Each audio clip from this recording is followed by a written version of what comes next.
Ready? Ready.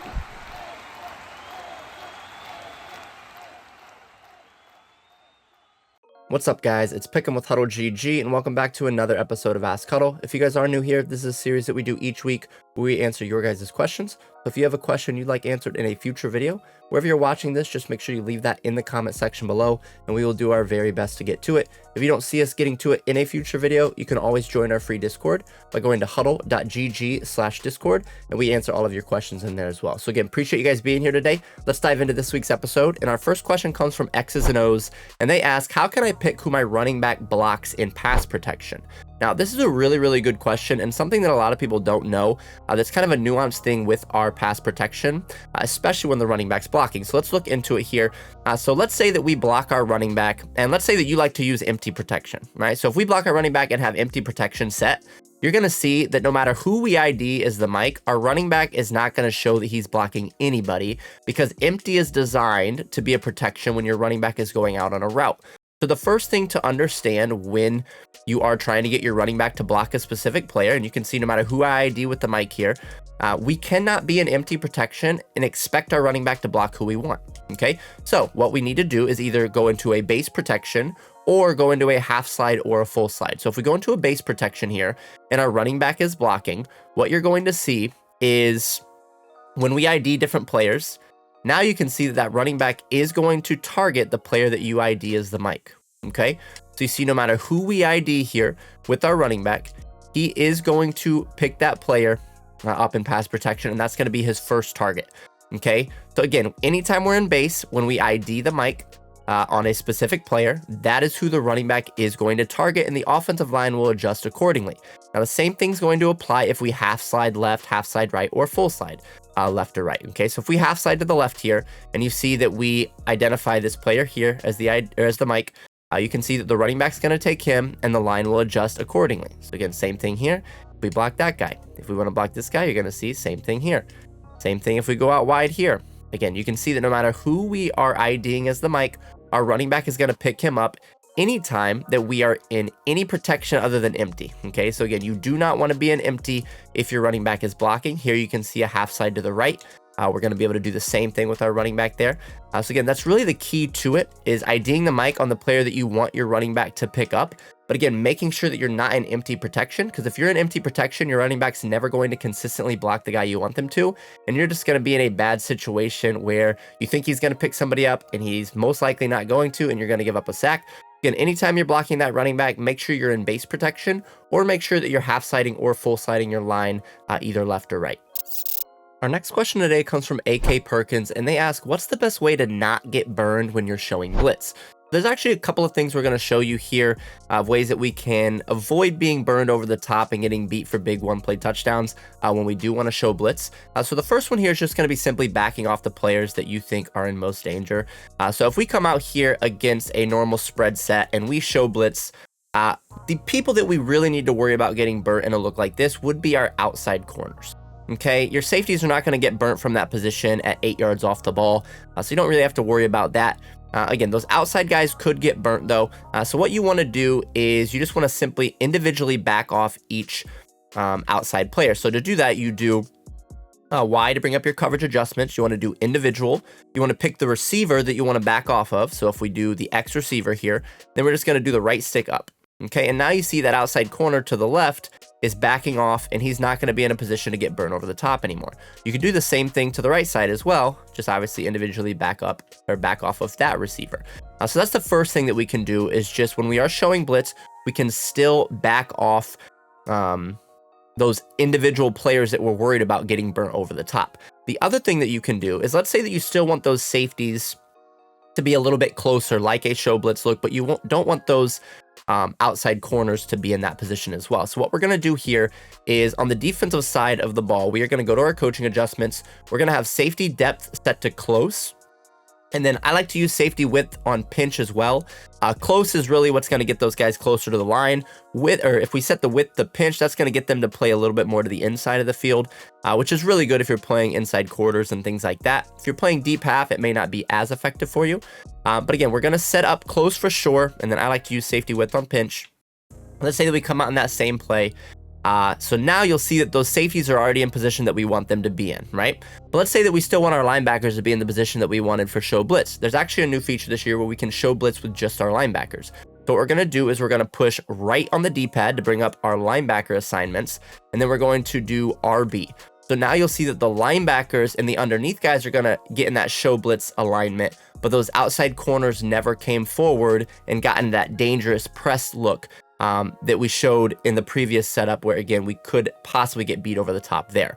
Again, you can really do two things. You can show blitz with your entire defense, and you can individually back off the players that you're worried about getting beat, or you can come out with your safety alignment to make sure your safeties are in the position you want, and then you can simply show blitz with your linebackers only and not have to worry about those outside corners pressing and showing blitz as well. Our next question today comes from JW2Par, and they ask, what does each defensive package do? Now, this is a question that I can't answer entirely because there are so many different defensive packages, and it is based off of each individual formation, but I can show you one, how to change those packages and what it is trying to tell us when we're looking at it, okay? So if we look here on the defensive side of the ball, and we're in 3-3 odd, if you see right below where 3-3 odd the actual formation is, for the right stick, it says packages. If we move this, you're gonna see it now says D-line sub. So something like that is going to sub in your backup defensive lineman. Then you can get DN swap, which is going to swap your defensive ends. So again, if, for instance, Khalil Mack is on the left and Micah Parsons on the right, typically, and we do DN swap, they're just going to be in different positions when you come out in the formation. You have outside linebacker sub. You're going to have inside linebacker swap, cornerback one inside. You have a variety of these from each formation in the game. And again, what each one of these packages does is a little bit different. So for instance, if we come out in 3-3 odd, and let's say that we came out in something like cover 3 match, just picking a random play, and our opponent comes out in a formation like this, and we want this player here. Let's say we want to put him on a hard flat and move him out. You're going to see in our normal package, when we click off of him, he's going to come all the way back to where he was originally. Okay, so even when I put him in a hard flat and try to bring him out there, he'll go back into his original position. Now, in something like 3-3 odd, this is something that we've taught before. If you utilize the outside linebacker sub package, okay, and we come on that same exact play, so cover 3 match here against the same exact formation, and let's say that this player here, we want to put him on a hard flat, and now we want to move him out wide. Because we're using the outside linebacker sub package, he'll actually stay in that position. Okay, so the other times that a lot of people will use these packages is in formations like big nickel over G. So with big nickel over G, what you'll see is our slot corner in big nickel over G is actually a safety. So you can see here, Kyle Duggar, big nickel over G is a 3 safety package, but you do have a package here that you can go to that's called slot cornerback. Okay, so slot cornerback is going to play a more traditional nickel look where you have the nickel corner and the 2 safeties. Okay, why this is important is if we come out in this play here, and we're just in the normal package, and we go to adjust our players that are in the slot here, you're going to see that he actually gets safety assignments. Okay, so he gets outside third, deep half. You can see here, these are safety assignments from this position. And then again, same thing over here on the right slot corner. Now, if we come out in the slot cornerback package, okay, so if we switch that package to slot cornerback, and now we come out in that same play against the same formation, what you're going to see now is if we go to adjust that player, right, this player right here, he is now our slot corner. He no longer has those safety assignments. He now has slot cornerback assignments with the seam flat, the hard flat, the curl flat, the vert hook, things like that. Okay, so again, in a formation like big nickel over G, if you want to have more of those traditional slot corner assignments, you would want to go to something like slot cornerback package. But you could do the same thing in something like nickel 2-4, which again, nickel 2-4 is going to be more of a traditional nickel set where you do have those slot corner assignments. But let's say that we come out in free safety nickel. Okay, so if we come out in free safety nickel, you're now going to be able to get those big nickel assignments from this player here, which you weren't able to do before. Okay, so again, that's just a couple of examples of what you can utilize with the defensive packages. But again, each formation has different packages, so you do want to go through and see what each of those will do for your players. Again, sometimes it'll help you with alignment. Sometimes it'll help you with the assignments that you can put specific players on. So again, you just want to go through your defense, see which packages you have available to you, and see how you can best utilize those in game. Our last question today comes from Ash, and they ask, how does Palms play against 3x1 sets? Now, the type of 3x1 set is important because if the solo receiver is attached, like trips tight end, it's going to play different than if that solo receiver is split out wide. We are going to show here if that solo receiver is split out wide, as you can see to the left side of the screen. But again, just understand there are different rules if that solo receiver is attached to the line, like I said, in a formation like trips tight end. Now, if we are looking at palms, first of all, we're going to see that we get a unique alignment here to the trip side, where we have the outside corner is going to be about 2 to 3 yards off the receiver in kind of a press alignment there. And you're going to see that if you're in a default look, if you're playing palms. Now, obviously, if you switch your coverage shell, that's not going to play the same over there, but that will be a tell to show us that we are in palms. And if you're on the offensive side of the ball, that'll be a tell to show that they are in palms defensively. Now, if we look at the play art here, you're going to see, obviously, it looks like a normal cover 4, but this is a matching style play where these players are going to man up and play differently based off of the route combination. Okay, now let's first look to the outside over here to the trip side. Okay, this is the easiest player to explain. He is going to cover this outside receiver, or the number 1 receiver. You're going to count the receivers from outside to in. He's going to cover that outside receiver no matter what route he runs. Okay, if he runs a drag, he runs a comeback, a post, a streak, a curl, it does not matter. He's what's called Meg, so he's going to play man anywhere or everywhere that player goes. Okay, so that's the first player. Very, very simple. The next 2 players that we want to look at are going to be the quarter flat here, and then the safety. Okay, so these 2 players here are going to play what's called 2 read on the 2 inside receivers to the trip side. So this player here is very important. He's going to have his eyes on this inside receiver first, and if he breaks to the flat quickly, so a flat route, a speed out, a wheel, things like that, he's going to leave the middle receiver and he's going to man up on this inside receiver quick to the flat. Okay, if he does that, the safety is going to now take the middle receiver if he goes vertical.